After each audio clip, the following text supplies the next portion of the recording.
রাখি রে, এভাবে আর কতদিন চলবে? আমার যে আর ভালো লাগছে না। দুই ভাই সারাদিন কত খাটে, গাধার মতো পরিশ্রম করে, কিন্তু শেষ পর্যন্ত কিছুই থাকে না দিন শেষে।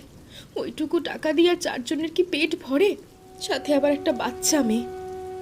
হ্যাঁ দিদি, বাপের বাড়িতে কোনোদিন এত কষ্ট করতে হয়নি। এমন না যে আমি খুব বড় লোক, বাড়ির মেয়ে, তবুও বাবা কখনো খাবার কষ্টটা বুঝতে দেয়নি। হয়তো আমাদের বাড়িতেও ছিল, কিন্তু সেটা শুধু মা আর বাবার মধ্যে। হ্যাঁ রে ছোট, ঠিকই বলেছিস। মাঝে মাঝে খুব কান্না পায়।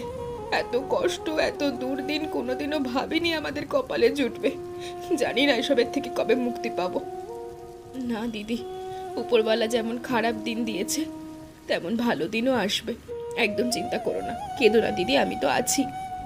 হ্যাঁ, এই একটাই শান্তি যে স্বামী ভালো মানুষ, নিজের ভাইয়ের থেকেও ভালো দেওর পেয়েছি, আর তুই তো আমার বোন হয়ে উঠেছিস, তোরাই সম্বল। কিন্তু দিদি, এই বর্ষা চলে আসতে তো আরও বিপদ বেড়েছে। এবারের বর্ষাটা তো থামতেই চাইছে না। অন্যান্য বারের থেকে অনেক বেশি বৃষ্টি হচ্ছে। জানি না আবার ফসলের কোনো ক্ষতি হয় নাকি। তাহলে তো যাও বা আসছে সেটাও শেষ হয়ে যাবে। এই গ্রামে তো সবাই চাষাবাদ করেই নিজের ঘর চালায়। বেশি বৃষ্টিতে ফসল নষ্ট হলে সবার বিপদ। গোটা গ্রাম জুড়ে হাহাকার ছড়িয়ে যাবে। তুমি আর ভেবো না দিদি, সব ঠিক হয়ে যাবে।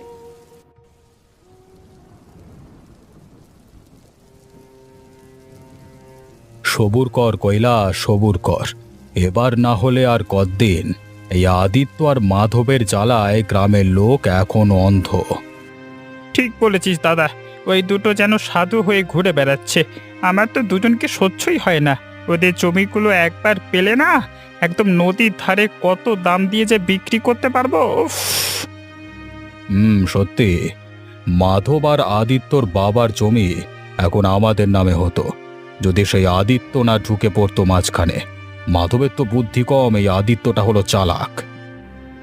তাই তো বলি, এবার একটু খেলা খেলি, হ্যাঁ, একটু গুজব ছড়িয়ে দিই মাধব আর আদিত্যের বিরুদ্ধে, হ্যাঁ। গুজব নয়, প্রমাণ লাগবে। আমাদের সেই মতো কাজ করতে হবে, কিন্তু কি প্রমাণ? ভাব কৈলাস, ভাব। জমির ফসল নিয়ে কিছু বললে কেমন হয়? বর্ষা চলে এসেছে, আর এইবার যে হারে বর্ষা নেমে এসেছে, আমার মনে হয় না যে ফসল খুব একটা ভালো উঠবে, সব ফসল নষ্ট হবে। দারুণ তো। লোকজন তো এমনিতেই ভয় খায়, তাদের আর একটু ভয় দেখালেই হলো। তারপর ওদের পরিবারে একটু কান্নাকাটি, একটু নাটক, ব্যাস। বোঝাই গেছে দাদা, এবার সত্যি ওদের তাড়াতে পারবো। হ্যাঁ, কিন্তু সমস্ত কিছু খুব সাবধানে করতে হবে। কোনো গ্রামবাসী যেন কিছু বুঝতে না পারে, কারণ ওরা আমাদের চালাকি ধরে ফেললে আমাদেরকে এই গ্রাম থেকে তাড়িয়ে দিতে বেশি সময় নেবে না। হ্যাঁ, বুঝতে পেরেছি।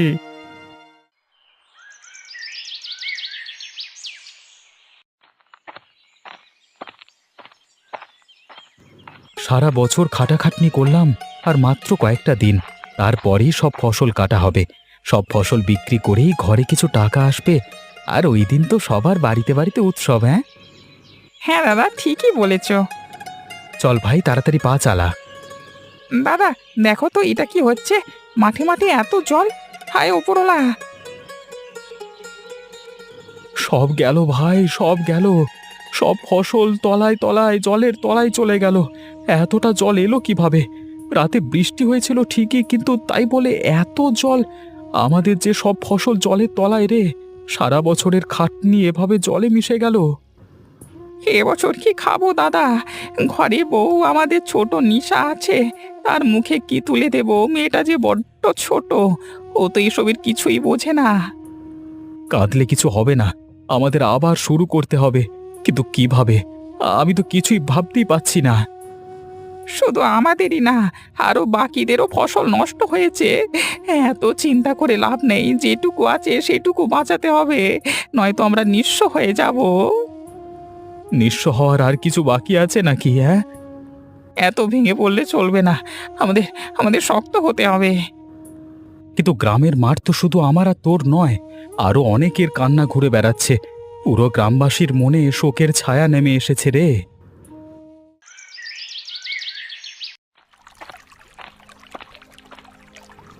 বাবা, ও বাবা, ও কাকা, এই দেখো আমি এসে গেছি তোমাদের খাবার নিয়ে। একটু দেরি হয়ে গেল, তোমাদের খিদে পায়নি তো? কি হলো, তোমরা কথা কেন বলছো না? কি গো, কি হয়েছে তোমাদের? মুখগুলো এমন শুকনো কেন দেখাচ্ছে? কিছু হয়েছে? আমাকে বলো তোমরা। জমিটা গেল রে মা, সব ফসলগুলো গেল, সব গেল আমাদের। কি বলছো কি কাকা? কি বলছো এসব? হ্যাঁ তাই তো, জমিতে তো অনেক জল। ফসল সব পচে গেছে, জল ঢুকে গেছে হঠাৎ করে। এবছর কিছুই উঠবে না, খালি হাতে ফিরতে হবে। তোমাদের মুখে খাবার উঠবে না, আমরা কি না খেয়ে থাকবো? কি হবে আমাদের? যাই হোক, তোমরা এত ভেবো না, দেখবে উপরওয়ালা সব ঠিক করে দেবে। এত চিন্তা করো না, আমি খাবারগুলো এনেছি, খেয়ে নাও।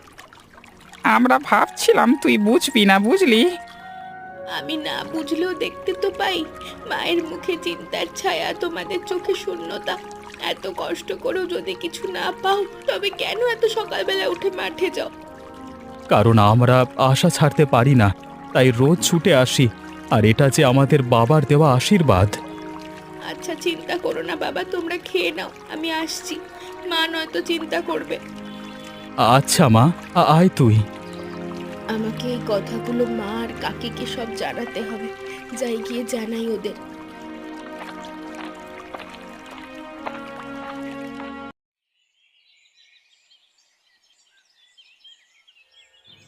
মা, কাকি, তোমরা জানো আজ কি হয়েছে? সর্বনাশ হয়ে গেছে। কি হয়েছে রে নিশা? এমন দৌড়ে আসছিস কেন? কোনো কিছু পড়ে গেল নাকি? অমন হাঁপাচ্ছিস কেন? বলবি তো কি হয়েছে? না কাকি, জমির সব ফসল নষ্ট, পানিতে সব ভেসে গেছে। বাবা আর কাকা একদম চুপচাপ বসেছিল মাঠে। আমি খাবার দিলেও খেলো না। আমার ওদের দেখে খুব কষ্ট হচ্ছিল, ওরা খুব কাঁদছিল জানো। হুমা, আবার কেমন কপাল! এই নিয়ে তো টানা 3 বছর এমনটাই হচ্ছে, কখনো অতিবৃষ্টি, কখনো সেচ বন্ধ। কি করব বলো তো? তোমরা কিছু একটা করো মা, ওরা ভেঙে পড়েছে। আমি যে বাবা আর কাকাকে আর এভাবে দেখতে পারছি না, কারণ ওরাই তো আমাদের সব বলো। ওদের কিছু হলে আমরা কি করে থাকবো? কষ্ট তো আমাদেরও কম নয় মা। স্বামীদের এমন অবস্থা দেখে বুক ফেটে যায়, কিন্তু চাইলেই যে আমরা কিছু করতে পারি না। উপরওয়ালা যে আমাদের সেই সুযোগ দেয়নি। তবু কাঁদলে চলবে না লীলা, আমাদের এবার চুপ করে বসে থাকলে হবে না। ঠিক বলেছ। আমি ভাবছিলাম আমার গয়নাগুলো তো পড়ে আছে, ওগুলো বিক্রি করলে কিছু টাকা আসবে। আমি বুননের কাজ জানি, গ্রামে কয়েকটা জায়গায় বলছিলাম এখান থেকে কাজ শুরু করব, যা পাবো ঘরে আনবো।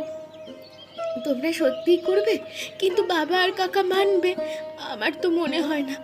আর শুধু বাবা কাকা না, গ্রামে সবারই তো একই অবস্থা। গয়না বিক্রি বা করবো কোথায়? আর বুননের কাজই বা কে দেবে? তাও কথা রে মা, জানি না কি করব। এসব বললে কিন্তু চলবে না। এটা তো শুধু ওদের লড়াই না, আমাদেরও। ওরা মাঠে, আমরা ঘরে, কিন্তু যুদ্ধ একটাই। এইবার ওদের একা হতে দেব না, কিছুতেই না।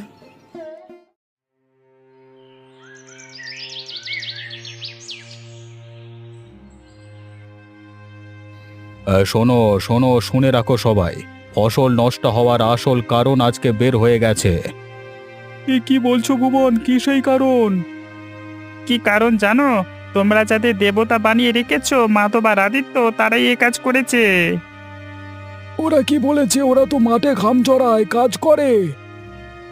ঘাম তো চোরও ঝরায় পালাতে গিয়ে। কালকে রাতে আমি নিজে দেখেছি ওদের পুকুর পাড়ে ঘোরাঘুরি করতে, গর্ত খুঁড়ছিল। গর্ত কেন? হ্যাঁ, যা বুঝলাম মনে হলো কালো জাদু করছিল, ফসল যাতে অন্যদের না হয়, শুধু ওদের হয়, কিন্তু খেল উল্টো। দেখ, ঠিক দেখেছিস তো? তোকে চশমা পরিসনি তো আবার? চশমা না পরলেও তোদের থেকে ভালো দেখি। যদি সত্যি হয় তবে তো বড় অন্যায় করেছে। ওদেরকে ডেকে আনো, গ্রামের বিচারে তুলে দিতে হবে। ওরা যদি এমন কিছু করে থাকে, ওদের মুখে চাল তো দূরের কথা, জল পর্যন্ত পড়বে না। এবার বুঝেছো কারা মাঠের পোকা আর কারা গর্তের সাপ? চলো চলো, সবাই মিলে ওদের বাড়ি যাই। না না ভুবন, বাড়ি যাওয়ার দরকার নেই, পরে দেখা যাবে। এখন ওই দুজনের কাছে যাই, চলো। আর কিছু খোঁজবার আছে নাকি রে? জমিতে তো সবকিছু লুকিয়ে রেখেছিস গ্রামবাসীর সমস্ত ফসল ধ্বংস করবার জন্য, হ্যাঁ? কিরে মাধব, কথা কানে যাচ্ছে না বুঝি? না না, আজকে তোদের খোঁড়া জমিটা আমরা দেখিয়ে ফেলেছি। এবার আর জাদুবিদ্যা চলবে না। মানে কি বলছিস তোরা? স্পষ্ট করে বল। আর জাদুবিদ্যা লুকিয়ে রেখেছি মানে মানে কি পাগল হয়ে গেছিস নাকি? কি সব ভুলভাল কথা বলছিস? আশ্চর্য তো। আমরা নিজের চোখে দেখেছি তোদের পুকুর পাড়ে গর্ত খুঁড়তে। কিসের খেলা খেলছিস বল? তোদের মাথা খারাপ হয়ে গেছে নাকি? আমরা তো নিজের ফসল বাঁচাতে ব্যস্ত। এসব কেন করতে যাব আমরা? আমাদের কিসের লাভ এতে? কেন মিথ্যা অপবাদ দিচ্ছিস তোরা? নিজের ফসল তো নয়, গ্রামেরটা ডুবিয়ে নিজেরটা তোলার চেষ্টা, সবই বুঝতে পারছি। আর তোদের হাতে নাতে ধরেও ফেলেছি, এখন পালাবার কোনো রাস্তা নেই। কি প্রমাণ আছে তোদের? এসব মিথ্যে অপবাদ দিচ্ছিস, কোনো প্রমাণ আদতেও কি আছে? প্রমাণ তোদের মুখই যথেষ্ট। এত বছর ধরে মুখে সাধু, কাজে শয়তান, না? দেখো, গ্রামের ক্ষতি হয়েছে আর এরা শান্ত হয়ে ঘুরে বেড়াচ্ছে। যদি আমার জমি হতো, আমি তোদের কান ধরে উঠবোস করাতাম। ঠিক আছে, আগে এত বলবার দরকার নেই, একটু শুনে নিই ওদের কথা। শুনে আর কি হবে? ওদের লজ্জা বলতে কিছু নেই। চোর জাদুকর সব মিশ্রণ। হ্যাঁ, এতদিন একসাথে কাটালাম আর আজকে এই কথা শুনতে হবে? চল ভাই, এই মাঠ আমাদের আর নেই, তোদের কথাই থাক। যাও যাও, গিয়ে আর এক গর্ত খোঁড়ো। এবার নিজের পছন্দ মতো কবরের মাপ নাও, যত সব। হ্যাঁ।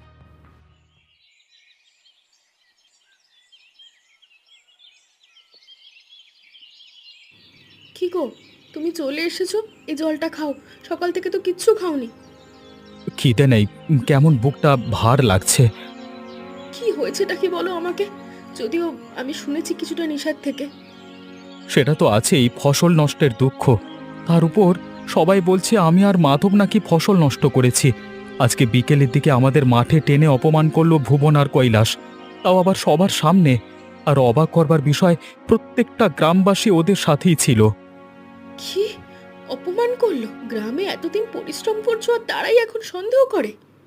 কেউ কিচ্ছু বলল না, শুধু দেখছিল যেন আমরাই অপরাধী। যাই হোক, আমি শুয়ে পড়ি। হ্যাঁ,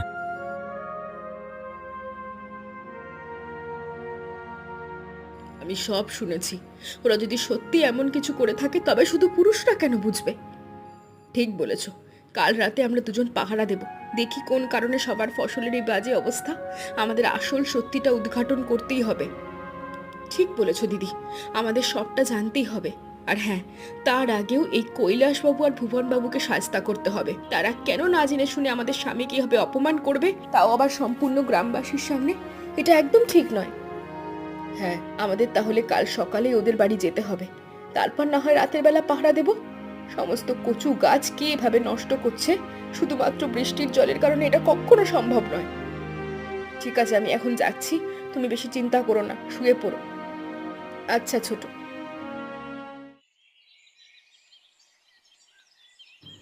এই ভুবন কৈলাস, খুব মজাতে আছিস দেখছি। তোদের কি লজ্জা করে না ভদ্রলোকদের নামে অপবাদ ছড়াতে?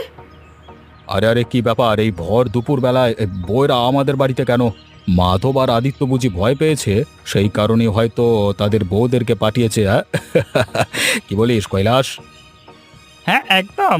কিরে লীলা, আদিত্য তোকে ঠিক মতো ভালোবাসে না বুঝি?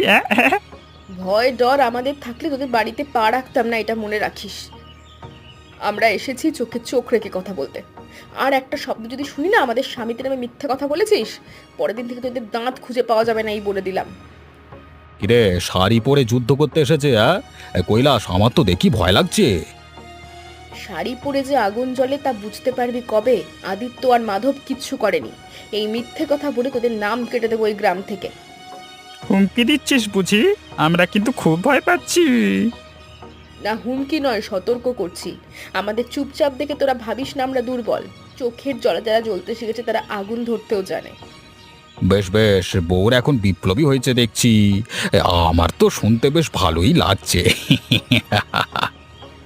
বিপ্লবী না, প্রতিবাদী বল। আর শোন, মাথায় উঠে নাচতে শিখিস না। মাথা কেটে দিতে আমাদের সময় লাগবে না। এরপর কিছু করতে গেলে অন্তত 100 বার ভেবে করবি।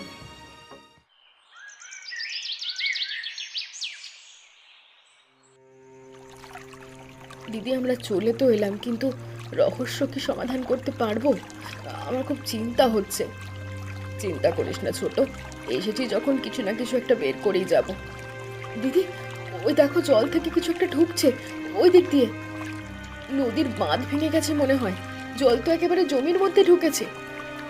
হ্যাঁ, আর দেখো দেখো জলে কিছু একটা নড়ছে মনে হচ্ছে। কি গো ওটা? আলো তো ওইদিকে ফেলো তো একবার, বুঝতে পারবো তাহলে।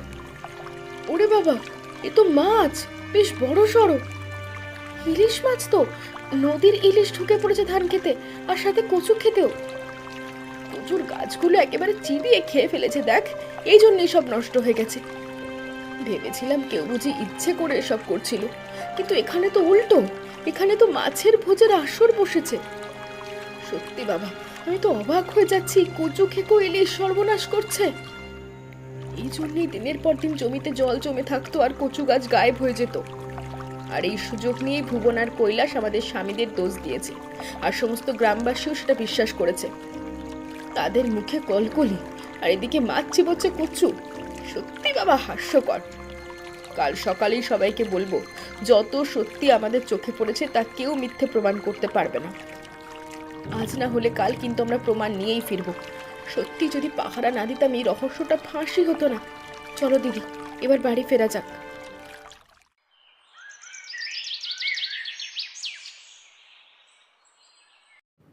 ওই আদিত্য আর মাধবের বউদের খুব বার বেড়েছে, কালকে কিভাবে শাঁসিয়ে গেল আমাদের। আমার তো রাগে মাথা জ্বলে যাচ্ছে, মনে হচ্ছে এখনই গিয়ে সব কটাকে শেষ করে দিই। সব সহ্য করি রে কৈলাস, কিন্তু কালকে রাতে যা হয়েছে সেটা আমার জীবনে প্রথম অপমান। আমার তো গায়ে হাত তুলতে ইচ্ছে করছিল ভাই। কি সাহস ওই মেয়েদের, হ্যাঁ? মেয়ে ছেলে হয়েও এমন ভাষায় হুমকি। চোখে চোখ রেখে কথা বলছে রে, যেন আমরাই চোর, আমরাই পাপী, আমাদের ঘর অব্দি এসে অপমান, কি সাহস! আর লীলা কি যেন বলল, মাথায় উঠলে মাথা কেটে দেব। মাথা? আমাদের মাথা? উফ! আমি যদি কিছু করতাম না তখন গ্রামের সবাই বলতো মেয়েদের গায়ে হাত তুলেছি, কিন্তু ভুল করিনি। সময় আসুক, দেখাবো কার হাতে কত জোর। ওদের এখন নিজেকে রানী মনে হচ্ছে। আদিত্য আর মাধব তো কিছু বলছে না, তাই বেশি উঠছে। আরে উঠতে দে না, যত উপরে উঠবে পরবার আওয়াজ তত বড় হবে। জানিস তো, মেয়ে মানুষ ওরকম একটু তিরিং বিরিং করে। হ্যাঁ, এদের সোজা কিভাবে করতে হয় সেটা আমার জানা আছে। কি করবি ভাই, কিসে থামাবি ওদের? আগে দেখে নি ওরা আজকে আবার মাঠে যায় কিনা, কি হয় পরে তারপর সেটা বোঝা যাবে। হ্যাঁ, তারপর কিছু ভাবা যাবে না হয়।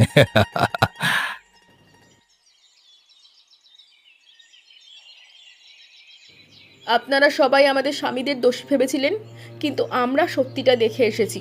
কারণ আমরা জানতাম আর যাই হোক আমাদের স্বামীরা এরকম করে কারোর ক্ষতি করতে পারে না। ওরা অত্যন্ত ভালো মানুষ, সেটা আমরা বুঝেছি। কিন্তু আপনারা এতদিন কাজ করো সেটা বুঝলেন না।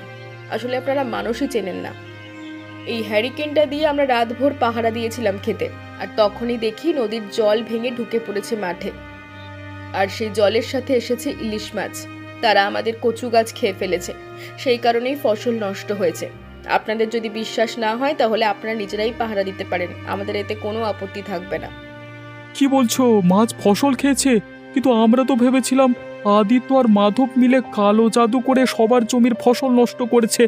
কিন্তু মাছ, এটা তোমরা দেখেছো? হ্যাঁ কাকা, আমরা নিজের চোখে দেখেছি। কচু গাছের পাতায় দাঁত বসানো দাগ, আর জলমাখা জমিতে খুব আনন্দে ইলিশ মাছ সাঁতার কেটে বেড়াচ্ছে। তাদের খাবার তো কোনো অভাব নেই। আর আমরা তো মাধব আর আদিত্যকে চোর ভেবেছিলাম। আসলে আমরাও তো ভাবতে চাইনি, আমাদের ভাবতে বাধ্য করেছিল ভুবন আর কৈলাস। হ্যাঁ সেটাই তো, ওরাই তো আমাদের এসব বলল, তাই আমরাও এটাই বিশ্বাস করলাম। আপনাদের বিশ্বাস ভেঙেছিল ওরা। আপনাদের সরলতার সুযোগ নিয়েছিল ভুবন আর কৈলাস। ওরাই আপনাদের ভুল পথে চালিয়েছে। ওরা শুধু আমাদের স্বামীদের নয়, গোটা গ্রামকে মিথ্যে বলেছে। ওদেরকে এভাবে ছেড়ে দেওয়া ঠিক? আমরা ভুল করেছি, মাধব আর আদিত্যের কাছে ক্ষমা চাইতে হবে।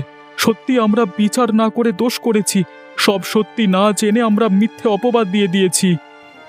আপনারা তো এখন ক্ষমা চেয়েই শেষ, কিন্তু জানেন কি আমাদের ওপর দিয়ে কি গেছিল? কিছুই জানেন না। আমি আর রাখে মিলে যে কত কষ্ট করে এটা উদ্ঘাটন করেছি আমরাই জানি। যাই হোক, আপনাদের কাছে সত্যিটা আনতে পেরেছি, এই অনেক। ক্ষমা করে দিও, এরকম ভুল আর কখনো হবে না, বুঝলে? কিন্তু হ্যাঁ, আমরা ওই কৈলাস আর ভুবনকে ছাড়বো না। ওদের এই গ্রাম থেকে তাড়াবো। আপনারা দয়া করে আমাদের পাশে থাকবেন। একদম একদম একদম, হ্যাঁ। আসছি আমরা, ধন্যবাদ।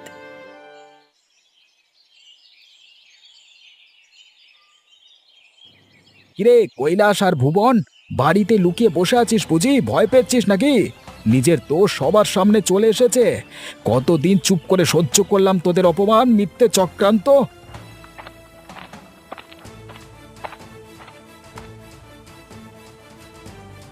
গ্রামবাসীর মন বিষিয়ে দিয়েছিলিস আর আমাদের পরিবারটাকে শেষ করতে চেয়েছিলিস, কিন্তু ওই যে বলে না, ওপরওয়ালা আছে, উনি ভালোদের সাথে কখনো অন্যায় হতে দেয় না। মারিস না, আমরা ভুল করেছি ভাই। হঠাৎ করে সব মানে হাতের বাইরে চলে গিয়েছিল, আমাদের ক্ষমা করে দাও না। রাগ, হিংসে আর অহংকারে অন্ধ হয়ে গেছিলাম। কিন্তু তোরা যেটা করতে এসেছিস সেটা তোরা তোরা তো আমাদের মারতে এসেছিস। ছেড়ে দে, ছেড়ে দে না, ছেড়ে দে। আমি কিছু করিনি, শুধু অন্যায়ের জবাব দিতে এসেছি। আর শুধু আমরা না, আমাদের সাথে পুরো গ্রামবাসী আছে। আর আজকে থেকে তুই আর তোর ভাই এই গ্রামে থাকবি না, এখান থেকে সোজা চলে যা। আমাদেরকে তাড়িয়ে দিচ্ছিস? না, তুই নিজেই তো নিজেকে তাড়িয়ে ফেলেছিস। ভাই ভাই, আমরা নিজেরা হার মানছি। যা করেছিলাম তার ফল পাচ্ছি, আমাদেরকে মাফ করে দে। মাপ চাইছিস তো? চলে যা, চুপচাপ চলে যা এখান থেকে। এর বেশি কিছু বলবার নেই তোদেরকে, যা।